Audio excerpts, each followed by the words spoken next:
La parole est à Madame Frédérique Dumas pour le groupe Liberté et Territoires, pour une durée de 10 minutes.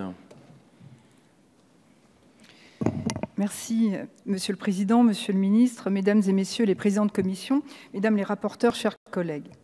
L'évolution exponentielle de la diffusion des contenus dits haineux sur les grandes plateformes et les réseaux sociaux, qui conduit à une propagation inquiétante de toutes sortes de messages racistes, antisémites ou de manière générale conduisant à toute forme de discrimination, heurte frontalement la dignité humaine.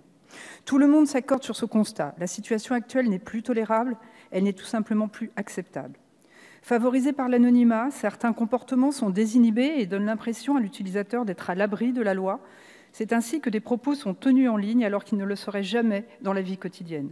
Internet, lorsqu'il est utilisé comme un support de communication de contenu haineux, permet au plus grand nombre d'y avoir accès et potentiellement de participer à la diffusion de ces messages, même involontairement. Les contenus haineux, comme les fausses informations, font partie des contenus qui font réagir le plus. Leur diffusion se voit ainsi accélérée. Obéissant à la programmation algorithmique induite par cette même viralité, les plateformes sont alors amenées à proposer elles-mêmes de partager les contenus de ce type.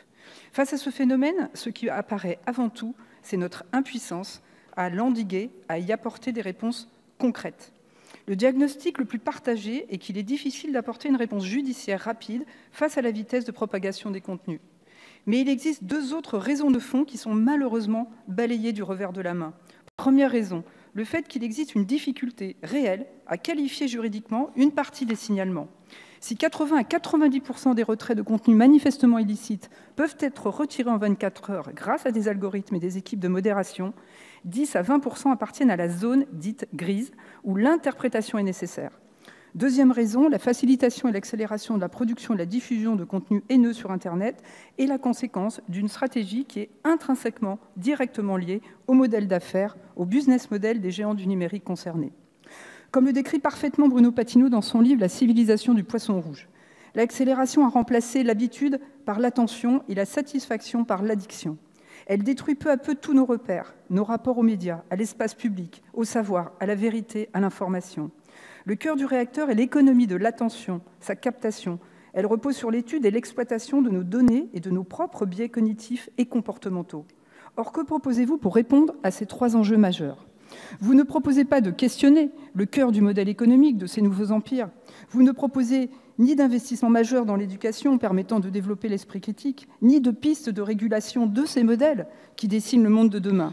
Non, vous nous proposez, à travers l'article 1 de cette proposition de loi, de tout simplement démissionner, de confier aux plateformes numériques et aux moteurs de recherche encore plus de pouvoir qu'ils n'en ont aujourd'hui.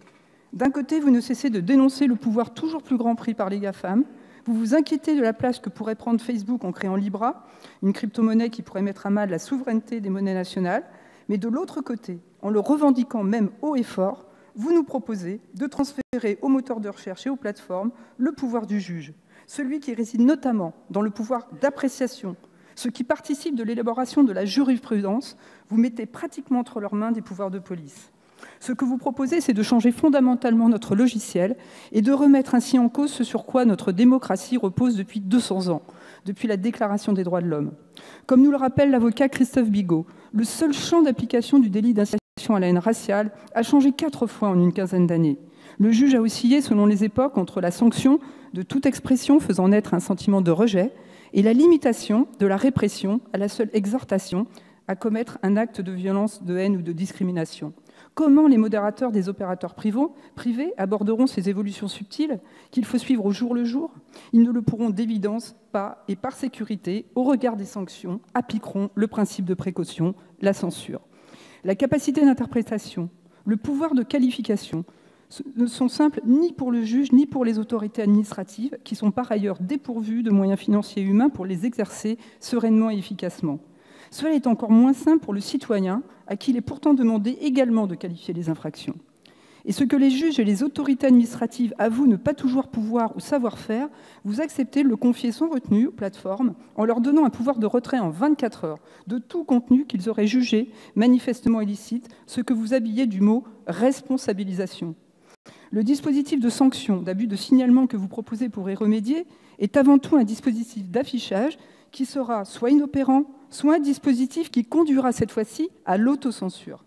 En revanche, ce que votre proposition de loi a suscité, c'est l'évocation par Mark Zuckerberg d'un vertigineux projet de création de Cour suprême.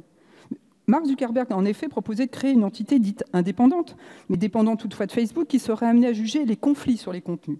À sa décharge, ce n'est que l'outil nécessaire à Facebook pour appliquer cette proposition de loi si elle était votée telle qu'elle.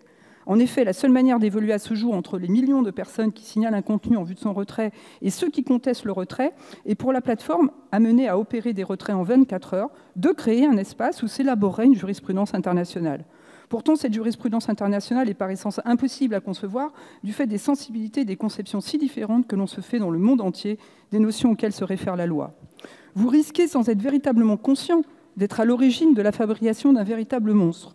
En revanche, vous vous refusez d'aller au cœur du réacteur et d'envisager concrètement la manière de faire évoluer le modèle d'affaires des plateformes, seul chemin à emprunter et à même d'endiguer le flot que vous êtes supposé combattre. Vous savez à quel point la loi allemande, bâtie sur le même modèle, malgré vos dénégations, Monsieur le Ministre, est largement contestée. Permettez-moi de citer ces propos. Le système allemand n'a pas fait la preuve de son efficacité. Il impose des amendes extrêmement élevées aux plateformes qui ont diffusé un contenu illicite. Cependant, le filtrage de la totalité des contenus est techniquement impossible. En outre, cette disposition conduit les plateformes à retirer trop de contenu et porte par conséquent atteinte à la liberté d'expression et à la démocratie. Tous les contenus gris sont retirés par avance par les plateformes. Par exemple, Charlie Hebdo ne passe jamais la barre. On peut penser que le degré de violence sur Internet justifie de telles mesures, mais en réalité, ces dispositions risquent en outre d'être inapplicables. En effet, le juge sanctionnera le retrait illégitime de certains contenus.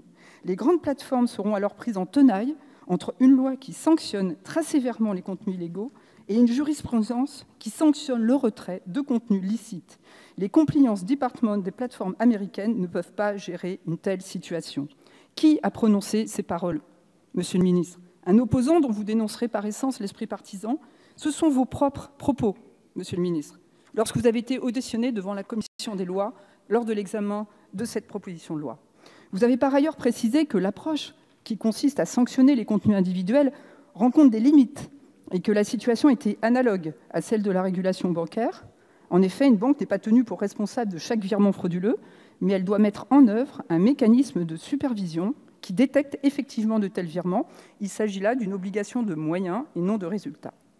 Vous le savez bien, Monsieur le ministre, l'enjeu est ailleurs, terriblement ailleurs. C'est un enjeu à proprement parler d'écologie numérique. Et là aussi, il y a véritablement urgence, au même titre que pour le climat et la biodiversité. Bruno Patinault l'écrit dans son livre. L'optimisme numérique, celui de la mise à disposition pour tous d'une information illimitée et l'amorce d'une économie de partage, cette utopie initiale est en train de mourir. Deux forces ignorées se sont déployées en l'absence d'entrave. L'emportement collectif, né des passions individuelles, et le pouvoir économique lié de l'accumulation. Nos addictions ne sont que le résultat du lien établi entre l'un et l'autre, et de la superstructure économique qui les fait se nourrir l'un de l'autre, de se renforcer mutuellement au détriment de notre liberté et de notre libre arbitre. Afin d'enclencher cette réflexion, nous avons déposé un amendement, comme certains l'ont fait aussi, proposant l'interopérabilité des plateformes. C'est un chemin. Vous avez privilégié une énorme opération de communication au détriment de l'efficience, au détriment de la préservation de deux valeurs tout aussi fondamentales, la liberté d'expression et la sécurité des personnes sur Internet. Le modèle actuel entretient la diffusion et la viralité des contenus haineux, qui, même s'ils sont sanctionnés, continueront de vivre sur ce type de support de communication et feront les beaux jours du Darknet. Pourquoi ne pas privilégier des pistes de régulation comme celles qui contribuent à ralentir la viralité, jouer sur l'ordonnancement des contenus, celles qui contribuent à la transparence effective des algorithmes, non en exigeant d'avoir accès à leurs formules de fabrication qui relèvent du secret d'affaires, mais en exigeant d'en connaître les effets. Tout ce qui permet d'étudier les pratiques et les comportements et construire aussi ainsi la régulation de demain au bon niveau, qui est le niveau européen. L'article 1 est une véritable ligne Maginot du XXIe siècle, qui ne pourra que céder ou sacrifier les libertés les plus fondamentales, la liberté d'expression, la liberté d'opinion, sur l'autel de l'inefficience. Le groupe Liberté et Territoires y est très attaché, comme il l'a démontré lors de la loi anti-casseurs. Je cite de nouveau Bruno Patinault. « Il ne s'agit pas de rejeter la civilisation numérique, mais de la transformer dans sa nature. Personne ne croit plus à la main invisible du marché.